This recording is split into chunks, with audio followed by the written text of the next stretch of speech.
Votre portrait par Damien Cabrespine. Difficile de résumer Clémentine Célarié en quelques mots. Il y a chez elle un art du grand écart permanent, une volonté de briser les carcans et les étiquettes. Il semble qu'elle ait érigé le papillonnage comme un art de vivre. Elle a une intensité de vie, elle est pas routinière, elle déteste ça, les habitudes. C'est une femme libre, quoi. Un gros bordel. Comme chez moi, d'ailleurs. Un tempérament volcanique et une jovialité qui sont devenus une marque de fabrique. L'actrice pétulante repérée au départ par Dominique Besnéard se donne toujours à fond. Moi, je trouve que beaucoup de choses de ce métier ressemblent à l'amour. Vraiment, hein, sincèrement. Beaucoup en général, parce que c'est passionnel, quoi. Que ce soit sur scène ou dans la vie, elle est incapable de simuler, incapable de tricher. Même quand elle est immobile, ça bouge. Elle est sérieuse, exigeante, peut-être impatiente à des moments aussi. Et elle est toujours à fond tout le temps, du matin au soir. 24 heures. Il m'a suffi de 24 heures pour devenir une autre femme. Sur scène, elle a joué du Stéphane Zweig. Elle a triomphé en Madame sans gêne. Nous disons donc que Bonaparte vous doit... 3 Napoléon. Partenaire de Jean-Louis Trintignant en 2005, le temps d'une lecture de texte de Jules Renard, elle a donné la réplique à Jean Reno sous la direction de Bernard Murat. Et pourquoi tu fais ça? C'est qui cette putain de Julie, bordel? Ce sont des acteurs sensuels.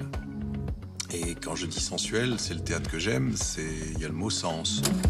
Au cinéma, c'est dans le film de Claude Sautet, Garçon, que sa carrière débute. Jean-Jacques Benex la transforme en nymphomane inoubliable dans 37 de le matin. Benex, il incarne la passion, si vous voulez. Mais pour ce genre de truc, il faudrait être plus préparé. Actrice populaire, elle a joué dans 96 films et séries télé. Elle est des nôtres.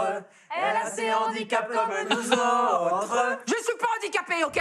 Elle s'est amusée avec Isabelle Adjani dans Toxic Affaire, a participé à un film phénomène aux côtés de Cyril Collard et Romane Boringer.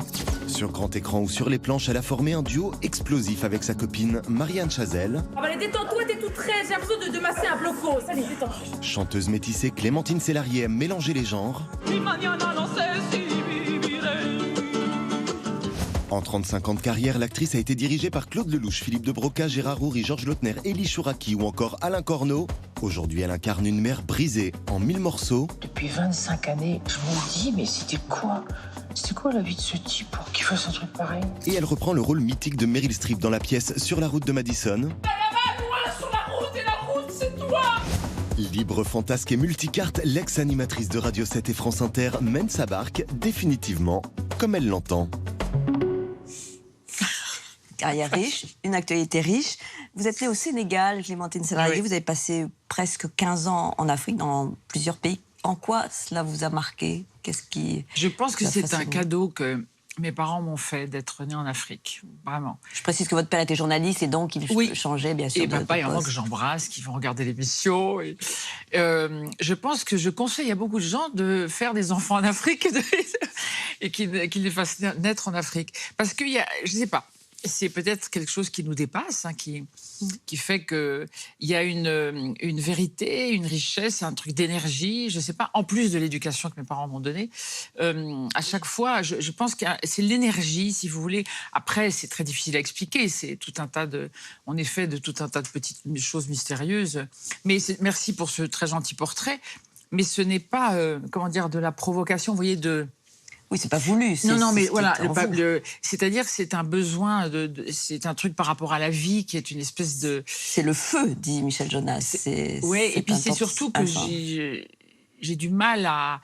Là, je trouve formidable parce que au lieu de culpabiliser sur cette chose sur laquelle on vous fait culpabiliser quand même toute votre vie, d'avoir ce feu quand même un peu, là, à un moment donné, vous dites, bon, écoutez, au lieu de me faire culpabiliser, ayez du feu, vous aussi, et puis foutez-moi la paix. Mais... et puis ce feu, en fait, il est merveilleux. Il est quelquefois, c'est un peu l'adaptation au monde extérieur qui est compliqué quelquefois, mais finalement, c'est pas grave. Le monde peut aussi s'adapter à ce qu'on est, quoi. Mais alors ce feu, il va évidemment vous servir à devenir artiste. Vous apprenez la danse, le chant, l'art dramatique, mais on a le sentiment que c'est plutôt sur le tas, notamment avec la troupe du Splendide, que vous allez vraiment vous réaliser. Mais en fait, j'ai travaillé au Théâtre du Splendide. J'ai jamais vraiment été avec la troupe du Splendide. J'ai travaillé avec Tiki Olgado Jadot, qui n'est plus de ce monde. Mais c'est parce que je cherchais un moyen, c'est à partir du moment où j'ai fait du café-théâtre et que j'ai commencé à faire rire les gens. Alors ça, c'était... Faire rire des gens sur une scène, c'est un truc dingue. Quand vous savez pas que ça existe, ça fait un truc extraordinaire. C'est fantastique. Donc après... J'ai fait ça, mais comment vous dire, je ne, c'était pas voulu non plus. Ils ont été vers moi, ils m'ont proposé un rôle de. Et puis, mais c'est vrai que je pensais que ce métier, je pouvais pas y accéder. C'est pour ça que j'ai fait de la radio avant. C'était par besoin de vivre aussi. Et puis, et c'est vrai que Dominique Besnard, lui, m'a mis le pied à l'étrier. Mais quand je vois tous ces films, tous ces gens, il y a tous ces réalisateurs que vous rencontrez, les Claude Lelouch, les Philippe de Broca. Il y en a qui me manquent d'ailleurs, qui sont toujours là, comme Benex. C'est un tournant, Jean-Jacques Benex, 37.2. Oh bah oui. Oh là là. En plus, c'est pas une nymphomane, mon rôle. C'est une femme désespérée d'amour. C'est pas pareil. Ouais. Et c'est pas parce que, enfin, vous voyez, elle a été traduite comme une nymphomane, ce qui après, ça c'est un tournant, oui, parce qu'après, pendant quelques années, vous êtes la nympho du coin. Enfin, vous voyez, quand vous sortez, c'est bon. Mais ça, c'est pas grave. C'est un film important, en tout cas, un film qui a marqué. Très important artistiquement et tout ça. Mais voilà. Mais j'ai eu la chance de tout ça. Et ça vous construit. Et après, l'âge est un truc merveilleux quand on est comédienne, parce que. Mais c'est vrai, parce c'est bien de nous dire ça, ça nous encourage. Mais oui, mais vraiment, mais sincèrement. Parce que vous accumulez des vies, des couches de vie, des trucs, et ça s'ouvre, on accepte, vous voyez ce que je veux dire, et du coup, après, dans des choses d'émotion, c'est ça qui sert pour ce rôle. Alors justement, dans ce film, En 1000 morceaux, de Véronique Mériadec, c'est donc un premier film.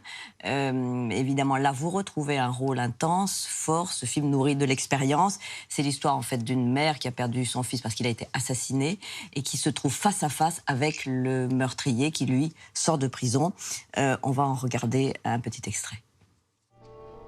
J'ai fait une grosse connerie. Tu te sens coupable, c'est ça? Bah oui. Fais chier à gémir comme ça, là, comme une gonzesse. T'as de la chance d'avoir mal, parce que moi, je peux plus avoir mal. Tu vois, je peux plus avoir mal. Bah alors, vous voulez que je continue? Oui. Mais qu'est-ce qui me prouve que c'est pas des conneries, tout ce que vous dites? Mais pourquoi vous voulez que je vous raconte des conneries? Vous croyez que je suis venu ici? Pourquoi? Vous êtes une faute de la nature, une erreur. Relève la tête. Relève la tête, je te dis.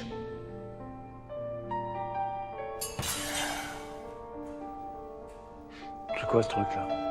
Non. Et puis, Y a quoi là-dedans? dites-le moi. Pourquoi j'ai voulu qu'on se rencontre là? Y a quoi là-dedans? Y a quoi là-dedans? Y a rien. Moi aussi, j'aurais pu devenir un monstre. Hein? Un monstre? En 1000 morceaux, vous êtes face à Serge Riaboukine, c'est votre partenaire. Comment se met-on dans la peau de cette femme détruite? D'abord, je veux vous dire, c'est un très beau film. Je le dis parce que c'est un film très difficile, mais c'est un film sur l'amour. Ce n'est pas un film sur la haine. C'est un film sur un autre chemin que la haine. Je le dis parce que je viens d'une tournée en province pour défendre le film avec des débats derrière, et c'est passionnant d'ailleurs. On se met dans la peau d'un personnage comme ça. D'ailleurs, on ne se met pas dans la peau. En fait, je prends Nicole Mercier, puis je la mets dans la mienne, en fait, de peau. Et je pense à des gens qui existent, qui, il y a une sous mère, le tout coup, simplement. voilà, une mère, mais qui vous existe dans un chemin face à un assassin, un oiseau, envers lequel elle pourrait effectivement avoir de la haine, qu'elle n'a pas, en fait. C'est-à-dire qu'elle essaye un autre chemin. C'est là où, moi, c'est ça qui m'a attirée. Parce que ça existe, oui. Ces dialogues entre les victimes et leurs bourreaux, si on peut dire. Les auteurs de crimes. Et les auteurs de crimes. Oui. Précis que ça avait été mis en place depuis une loi Taubira de 2014. Absolument. Qui, en fait, a pour but d'éviter, ou en tout cas d'éviter les récidives. C'est ça. D'imaginer que ce dialogue va... C'est ça. Et c'est ce que ça fait. En tout cas, dans des pays où c'est plus exercé, c'est très peu exercé en France. En France, on est plutôt dans la justice punitive. Et la justice restaurative, c'est comme une ouverture, c'est autre chose. Ça fait rencontrer effectivement les victimes et les auteurs de crimes. Et ça, on essaye d'aller vers une rencontre. Ce n'est pas le pardon, forcément. C'est écouter et surtout entendre quelqu'un. Et il y a au Canada, par exemple, des 30% de moins de récidives. Mais ça vous semble possible? Parce que vous dites que ce n'est pas tout à fait le pardon, mais quand même, cette mère va finir par l'écouter et essayer. Trouver un chemin d'amour, ou en tout cas de résilience. En tout cas de non-haine. Il y a quelqu'un dans un débat merveilleux qui nous a dit mais ces deux êtres sont indispensables l'un à l'autre. Oh, j'ai trouvé ça. Et je voulais juste vous dire que il y a eu pour moi un déclic aussi, c'est le début de Human, ce film extraordinaire d'Arthus Bertrand, de Yann Arthus Bertrand, où au début vous avez un homme noir américain qui dit voilà, j'ai fait un truc horrible, je sais que c'est... Regardez ça. Mais la personne, il y a quelqu'un un jour qui m'a montré, elle aurait pu me montrer de la haine, elle aurait dû presque me montrer, et elle m'a montré autre chose. Et il pleure, non pas parce qu'il est complaisant avec lui-même, il pleure parce qu'il a vu la vie, la beauté, l'espoir de quelque chose. C'est aussi cet espoir qu'on voit effectivement en 1000 morceaux.